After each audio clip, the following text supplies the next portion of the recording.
అందరికీ నమస్తే అండి. నక్సలిజం అంటే బహుశా ఇప్పుడు ఈ 2000 కిడ్స్కి తెలియకపోవచ్చు. కానీ 1970s, 80s, 90sలో పుట్టిన వాళ్ళకి దాని ప్రభావం బాగా తెలుసు. చాలామంది ఆ భావజాలంతో ఉన్నవాళ్ళు కూడా ఉన్నారు. కానీ ఆ భావజాలం రాను రాను బలహీనమైంది, దారి తప్పింది. అందుకే ఇప్పుడు నక్సలిజం అంతమైంది. నక్సలిజానికి 60 ఏళ్ల చరిత్ర ఉంది.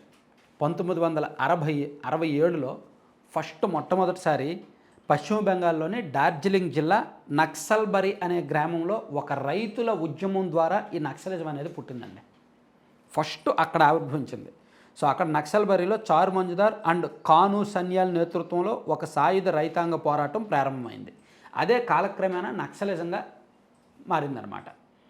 అది ఎలా అంటే అడవుల్లో అటవీ ప్రాంతాల సంపదను దోచుకోవడం దానికి వ్యతిరేకంగా అండ్ గిరిజనుల పరిరక్షణ కోసం అండ్ వాళ్ళ అనాగరికత పోగొట్టడానికి, ఆ ప్రాంతాలను అభివృద్ధి చేయడానికి అండ్ రాజకీయ అవినీతిని తగ్గించడానికి ఇటువంటి మూల సిద్ధాంతాలతో నక్సలిజం విస్తృతంగా పాకింది.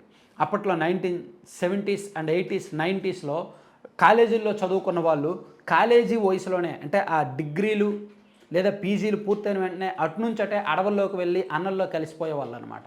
అలా విపరీతంగా నక్సలిజం పెరిగింది దేశంలో. ముఖ్యంగా 1980 నుంచి 2010 వరకు. ఆ తర్వాత కాలక్రమేణా తగ్గుతూ వచ్చింది. ఇప్పుడు పూర్తిగా అంతమైంది.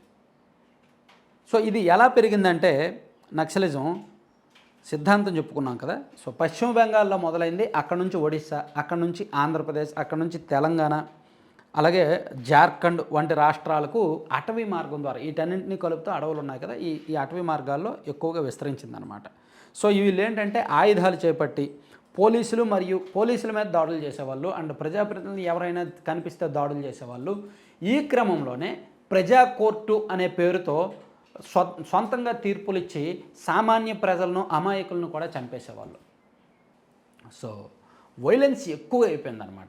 వీళ్ళ మూల సిద్ధాంతం వేరు, వీళ్ళు ఆచరిస్తున్న పద్ధతి వేరు. వీళ్ళ ఆలోచన మంచిదే కానీ ఆచరణ దారి తప్పింది. అలా విపరీతమైన హింసల ఒకనొక సందర్భంలో హింస ఎంత పెరిగిందంటే దేశంలో మీకు చెప్తా చూడండి. కొన్ని సంఘటనలు. దంతెవాడ దాడి ఏప్రిల్ 6, 2010లో ఛత్తీస్గఢ్లోని భారతదేశ నక్సలిజం చరిత్రలో అతిపెద్ద దాడిది. దంతెవాడ జిల్లా ముక్రాన్ అడవుల్లో మావోయిస్టులు జరిపిన మెరుపు దాడిలో 76 మంది సిఆర్పిఎఫ్ జవాన్లు చనిపోయారు. వాళ్ళకి ఏం సంబంధం అండి? వాళ్ళు ఏమైనా అవినీతి పరులా? వాళ్ళు ఏమైనా అడవుల్లో భూములు దోచుకుంటున్నారా? ఇప్పుడు ఆ నక్సలిజం పుట్టింది దేనికి? అటవీ సంపద దోచుకున్న వారిని అంతమొందించడానికి, లేదా రాజకీయ అవినీతిని తగ్గించడానికి, లేదా గిరిజనుల రక్షణ కోసం, అటవీ సంపద రక్షణ కోసం.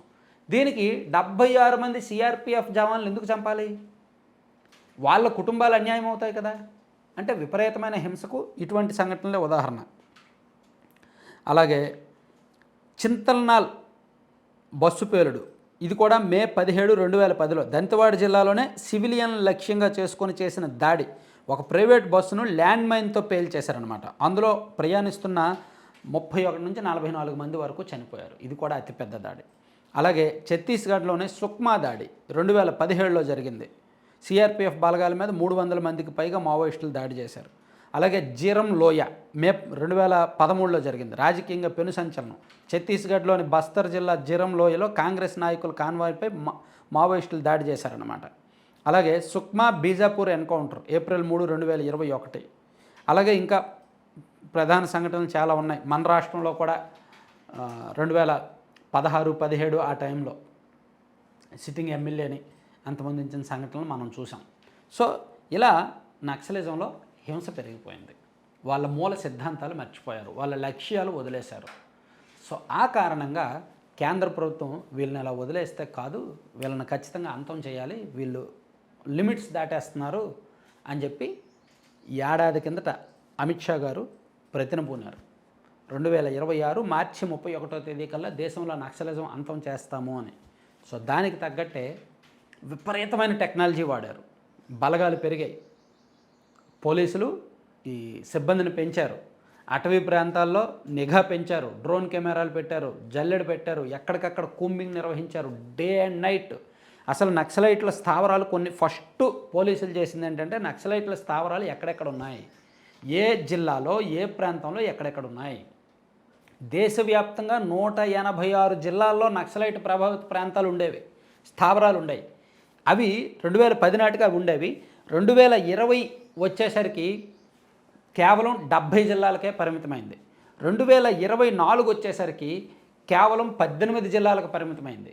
2025 వచ్చేసరికి కేవలం 8 జిల్లాలకు పరిమితమైంది. 2026 మార్చి ఇప్పటికి 1-2 జిల్లాల్లో ఉంది, అది కూడా అంత ఎఫెక్టివ్ లేదు. కూరలు పీకేసిన పాములా కొంతమంది ఉన్నారన్నమాట. సో ఎందుకంటే పోలీసులు అండ్ కేంద్ర బలగాలు అంత పకడ్బందీ. ఈ 186 జిల్లాల్లో కూడా జల్లెడ పెట్టారు. డే అండ్ నైట్ డ్రోన్ కెమెరాలు పెట్టారు. వాళ్ళ స్థావరాలను గుర్తించారు. కొంతమంది ఏజెంట్లను పంపించారు. సో అనుమానం ఉన్న ప్రతి ఒక్కరిని కూడా ప్రశ్నించారు. ఇలా అంటే తమకున్న ఏ ఒక్క అవకాశాన్ని వదిలిపెట్టల. ఇంతకుముందు ప్రభుత్వాలు ఎవరూ సీరియస్గా తీసుకోలేదు నక్సలిజం విషయంలో. ఎందుకులే మళ్ళీ ఏమైనా హింసకు దారితీస్తుందేమో, ప్రజా పోరాటాలు ఎక్కువ అవుతాయేమో అని భయపడ్డారు.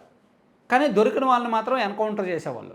కానీ కేంద్ర హోంశాఖ మాత్రం ఒక ఆపరేషన్ కగార్ పేరుతో పూర్తి స్థాయిలో ఒక ఆపరేషన్ చేపట్టింది.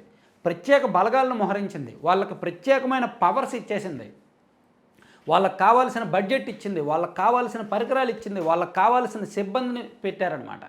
అలా పెట్టి 1 సంవత్సరం పాటు వాళ్ళు ఏరి జల్లెడ పట్టి చూసి కూంబింగ్ నిర్వహించి పెద్ద వాళ్ళు దొరికిన వాళ్ళని దొరికినట్టు చంపేసి వాళ్ళతో చర్చలు జరిపి జనజీవన స్రవంతిలో కలిసేలా చేసి, సో ఓవరాల్గా ఈ గడిచిన 6 నెలల్లోనే చూసుకుంటే, అంటే 2025 సెప్టెంబర్ నుంచే చూసుకుంటే దేశవ్యాప్తంగా సుమారుగా 2500 మంది మావోయిస్టులు జనజీవన స్రవంతిలో కలిశారు. ఓన్లీ తెలంగాణలోనే ఒక 700 మంది ఉంటారు. ఆంధ్రప్రదేశ్లో కూడా సుమారుగా ఒక 400-500 మంది ఉంటారు. ఇందులో ప్రముఖులు, కేంద్ర కమిటీ సభ్యులు ఉన్నారు, ప్రముఖులు ఉన్నారు, వారి అనుచరులు కూడా ఉన్నారు. ఇట్లా దేశంలో నక్సలిజం భావజాలం మంచిదే, ఆలోచన మంచిదే, లక్ష్యం మంచిదే, మూల సిద్ధాంతం మంచిదే. కానీ ఆచరణ దారి తప్పిన కారణంగా, హింస ఎక్కువైన కారణంగా, వాళ్ళ మీద వాళ్ళకు నియంత్రణ లేని కారణంగా, సామాన్యులను బలి తీసుకున్న కారణంగా కేంద్రం సీరియస్గా దృష్టి పెట్టి పూర్తి స్థాయిలో అంతమొందించింది. అయితే ఈ భావజాలం మాత్రం ఇంకా పూర్తిగా పోదు. లక్ష్యాన్ని చంపలేరు, భావజాలాన్ని చంపలేరు కదా. కాబట్టి భవిష్యత్తులో ఏమైనా ఈ కొంతమంది ద్వారా వచ్చినా రావచ్చు. అయితే ఒకవేళ వచ్చినా విపరీతమైన హింసకు దారి తీయకూడదు అని మాత్రం మనం కోరుకుందాం. సరే, దీని మీద యాక్చువల్లీ చాలా ఇంట్రెస్టింగ్ స్టోరీ అండి. నేను జస్ట్ వీడియోలో అవుట్లైన్స్ అర్థం కావడం కోసం చెప్పాను. ఈ ఏప్రిల్ నెల మ్యాగజైన్లో ఒక ఇంట్రెస్టింగ్ స్టోరీ ఒకటి, అంటే యాక్చువల్లీ మనం చెప్పేదానికంటే రాస్తేనే బాగుంటుంది, అది చదివితేనే బాగుంటుంది అనమాట. ఇటువంటి చదవండి. నక్సలిజానికి సంబంధించిన పుస్తకాలు, ఆ భావజాలంతో ఉన్న పుస్తకాలు, మంచి మంచి పుస్తకాలు ఉంటాయి, చదవండి వీలైతే. సరే, ఈ మ్యాగజైన్లో మనం చూద్దాం, ఆ స్టోరీ చదవండి. Thank you.